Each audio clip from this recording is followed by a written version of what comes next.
Today's youth need teachers, volunteers, and most of all, well, they need you. I'm Doug Edwards, and I'm going to be talking with real youth mentors and students to give you the knowledge you need to be the best youth worker possible. This is Youth Worker on Fire. Oh, you're trying to bring me down and run me out of town. You're taking what you want, but you can't take my rhythm now. I'm walking to my own beat, just gonna be me. I'm not replicating nobody. Students are very curious.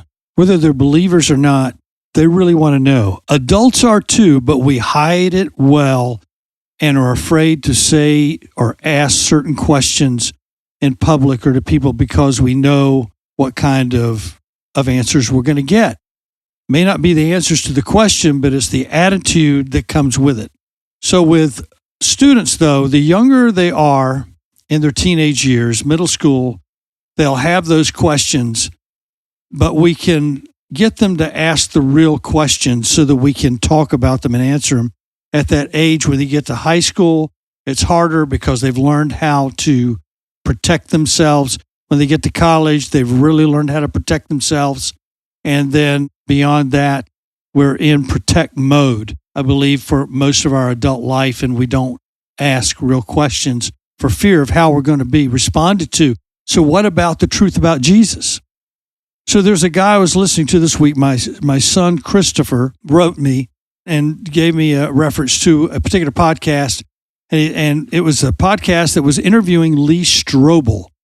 Now, if you don't know who Lee Strobel is and you're working in student ministries, it would be a good thing for you to look up Lee Strobel, look up The Case for Christ, which is where he was an atheist since he was in middle school. And he talks about that in his recent podcast interview. Just go look him up. I can't recommend the particular podcast for different reasons, but it was a great podcast. I wish I could recommend it. But just go find any podcast. You're going to want to look up Lee Strobel because Lee was an editor for the Chicago Tribune. And at a very young age, he got married at a very young age to his high school sweetheart. She was an agnostic. He was an atheist. But after they had a child, she ended up with another friend who had a child. They attract each other, moms and babies. And so that mom was a Christian and led her to Jesus and took her to church with her. And Lee said, this is my biggest nightmare of an atheist who's married is that his spouse becomes a Christian. And then he's got to deal with all kinds of other situations and problems. He said, but you know what?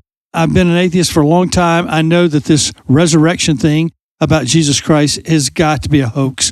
And so I'm going to disprove it in a couple of weeks, disprove all of her logic with this Christian thing so that she'll go back to where she was. And we can be happy as a family again. Because when you both agree, then all of a sudden one of you in the family doesn't agree on something, especially as spiritual matters, money matters, and different things like that, moral matters, then you're going to have major conflict.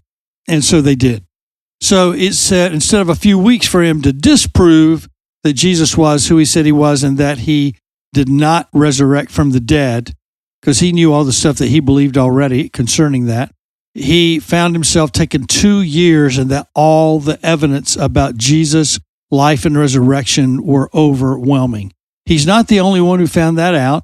Josh McDowell found that out in the 70s or 60s and wrote the book. And in the 70s, when I was in college, that book, Evidence That Demands a Verdict, was being given out to professors and students all over the United States by Campus Crusade for Christ and by Josh himself. And he was showing up, and after being well advertised, it was attracting thousands of people per university campus across the United States and later across the world.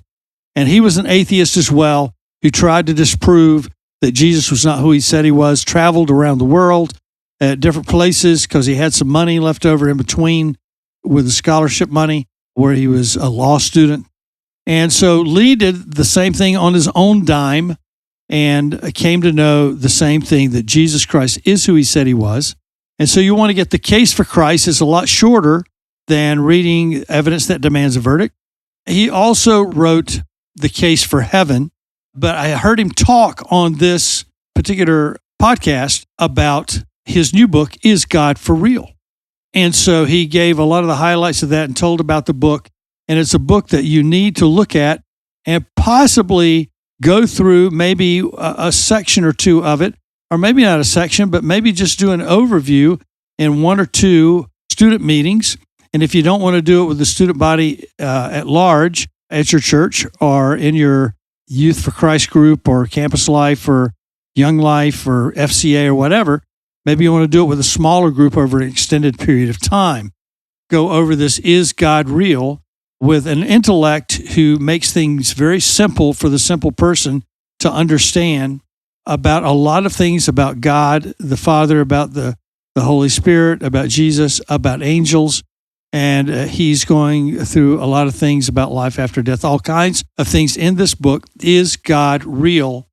And what it says in the caption below the title is Exploring the Ultimate Question of Life. The ultimate question of life. He even talks about the creation of the universe, and his interviews, because he interviews lots of people. He interviews scientists and all kinds of different people like that. So I recommend you getting ready for that student ministry this year. If you're not in student ministry, but you listen to this podcast, I recommend you get this book so that you can really be up on someone who does extreme research, has done it since he was with the Chicago Tribune as one of their chief editors. The guy's got to have some kind of brains to do that. He wrote The Case for Christ when he was in his 20s, I believe, late 20s, after his wife came to know Jesus. And he himself came to know Christ as a result and has been a pastor for many decades now.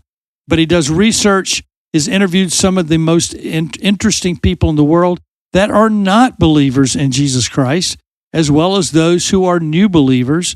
And that's what this past podcast that I listened to was about. So you can find interview of Lee Strobel, The Case for Christ, and a lot of places. So there you go. That's your episode for this week of Youth Worker on Fire. Hope you're having a great week. We'll talk again in a week on Youth Worker on Fire. God bless. Be healthy. Be safe. And if you're not safe, be unsafe for Jesus. All right. I'm out. You've been listening to the Youth Worker on Fire podcast. If you like what you hear, please subscribe and tell your friends. Also, leave a comment and tell us what you think. Stay tuned for more informative episodes.